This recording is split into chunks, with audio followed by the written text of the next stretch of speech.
You just turned 18, maybe 22, maybe even 28, and nobody ever really sat you down and explained credit cards.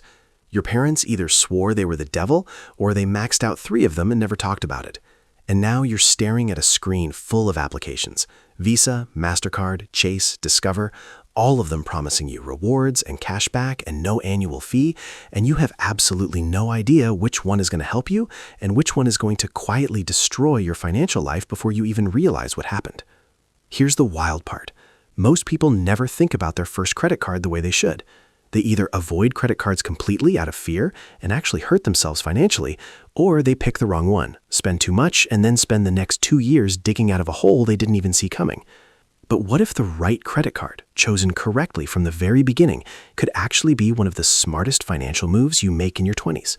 What if it could build you a credit score that unlocks better apartments, lower car loan rates, and eventually a better mortgage, saving you tens of thousands of dollars over your lifetime? That's what we're talking about today. Not just which credit cards are best for beginners in 2026, but the psychology behind how to actually think about credit cards so you never get burnt. Let's get into it. Here's the most common mistake people make with their first credit card. They think of it like free money. And that's not entirely their fault. Credit card companies are brilliant at marketing. They give you a piece of shiny plastic with your name on it, tell you that you can buy things now and pay later, and your brain, the same brain that's wired to want rewards immediately and push consequences into the future, just lights up. There's actually a name for this in behavioral economics. It's called hyperbolic discounting. It basically means that humans are naturally wired to prefer smaller rewards right now over larger rewards in the future. So when a credit card says, buy this couch today, pay it off over 12 months, your brain does a little happy dance before you even process the interest rate hiding in the fine print. And the interest rate is where it all falls apart. The average credit card interest rate in the United States right now sits around 20 to 27%. Think about that. If you carry a $1,000 balance on your card for a year without paying it off, you're not just paying $1,000. You're paying $1,200, maybe $1,270. And if you're only making minimum payments, that $1,000 could cost you years and thousands of extra dollars before it's gone. So the problem isn't really the credit card itself.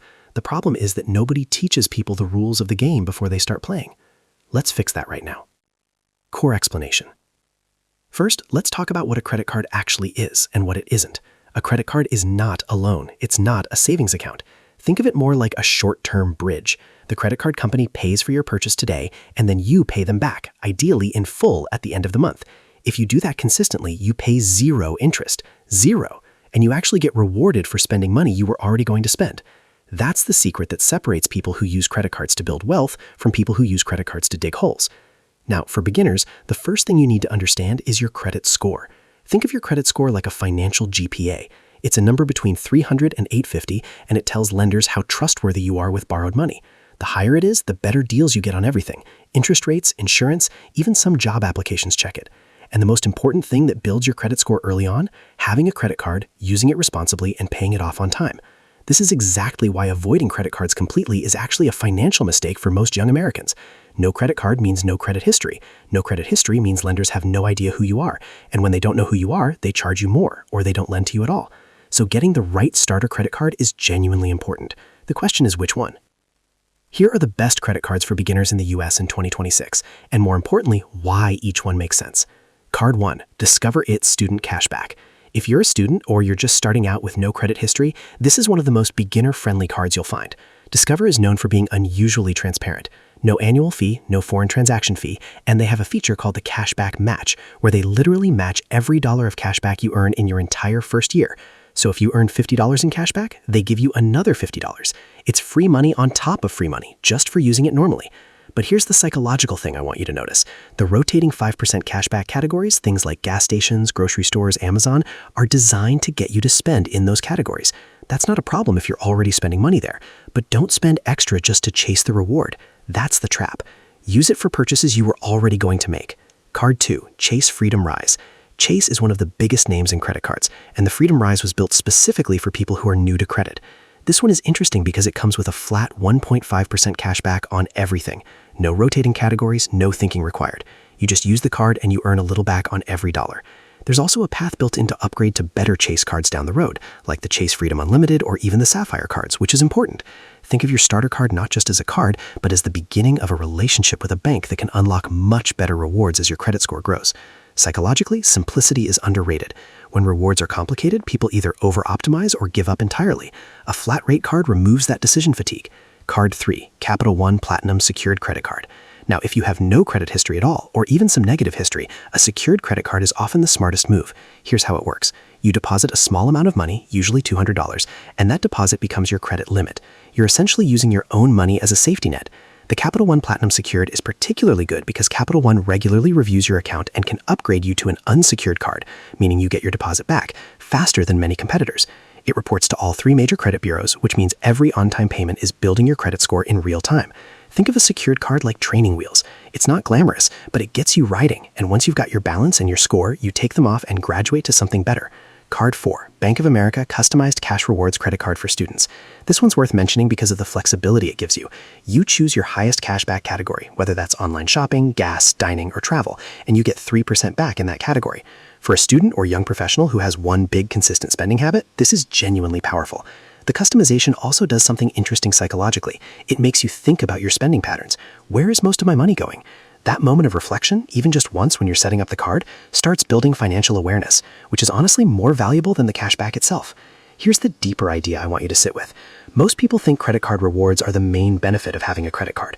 The points, the cashback, the travel miles, and yes, those are real and they're nice. But for someone who's just starting out, the real reward is something invisible. It's the credit score you're building. Your credit score is like a snowball at the top of a hill. When it's small and you're just starting, nothing happens. But every month you pay your bill on time, the snowball grows.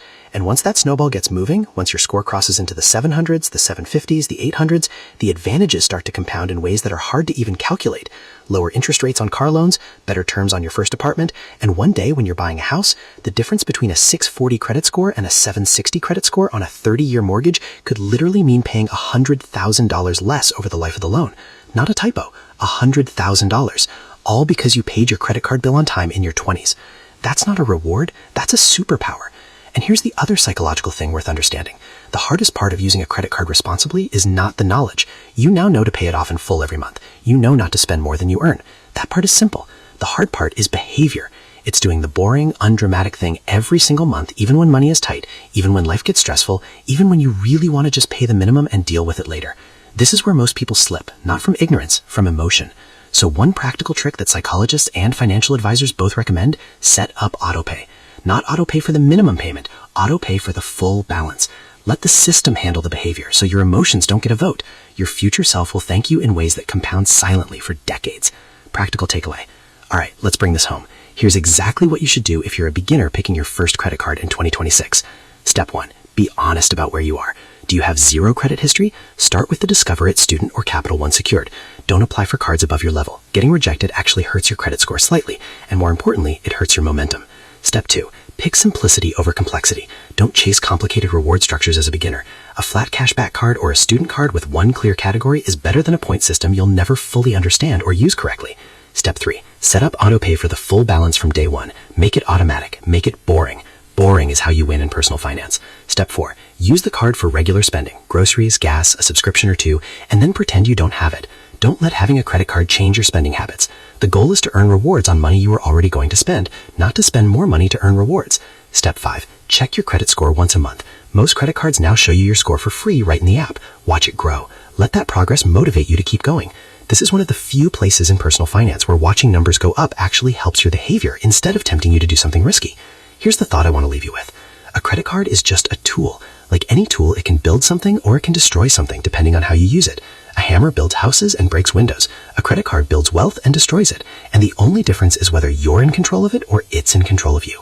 The banks have spent billions of dollars understanding human psychology, understanding exactly how to get you to swipe, to spend, to carry a balance, to pay interest. They've studied your brain. They know your weaknesses. And they've built a system that quietly extracts money from people who don't understand the rules. But the rules aren't complicated. They just aren't taught. And now you know them. So if you've been avoiding credit cards out of fear, start. Start small, start smart, and start building a credit history that compounds in your favor for the rest of your life. And if you already have one, audit it. Are you paying it off in full? Is it earning you something or just costing you something? Because in 2026, the difference between someone who understands credit and someone who doesn't isn't just a few percentage points. It's a completely different financial life. And you just took the first step toward the right one.